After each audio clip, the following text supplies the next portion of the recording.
धनंजय हा परिपक्व आहे, कुठली केस मागे घ्यायचा विषय नाही आणि धनंजय केस मागे घेणार नाही. समाज आहे सगळा, जे की बीड जिल्ह्यातला प्रत्येक समाजाचा, जाती धर्माचा प्रत्येकाची इच्छा जी आहे त्याच्याप्रमाणे धनंजय वागणार.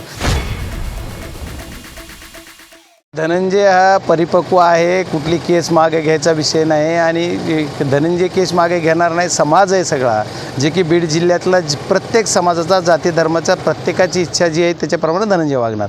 धनंजय असं काही करत नाही. त्याला कोण दबाव टाकते, काय टाकते तो विषय वेगळा आहे, त्याच्यावर मला आज काही बोलायचं नाही. पण धनंजय खूप परिपक्व आहे. मसाजोगची निवडणूक बिनविरोध होईल का यासाठी काही 100% बिनविरोध होईल. याच्यासाठी प्रयत्न पण आता मी बिनविरोध होतो म्हणलं की कुणीतरी काहीतरी प्रयत्न करेल, पण बिनविरोध होईल, काही काळजी नका. सध्या बीडचा रेल्वेचा विषय पर्यंतची रेल्वे कधी जाईल आणि 2 दिवसापूर्वी जाईल. कलेक्टर साहेबांनी बैठक घेतली. नाही, कलेक्टरनी बैठक घेतली.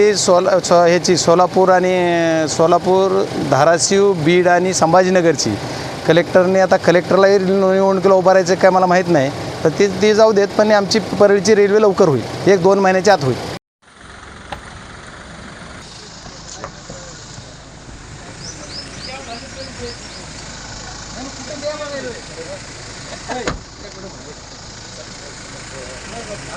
देऊ नका, मी करून द्यायला सांगतो. देऊ नका, मस्त एवढं तुझा स्वप्न काय गोंधळ होतो तिथं लक्ष घेतलं पाहिजे. कारण आता तुम्हाला शासनाकडून म्हणजे तहसीलला काय होईल, मिटिंगला बोलले जाईल, तालुका अध्यक्षाला माहिती होणार, तुम्हाला मिटिंगला वगैरे बोलतात त्याचे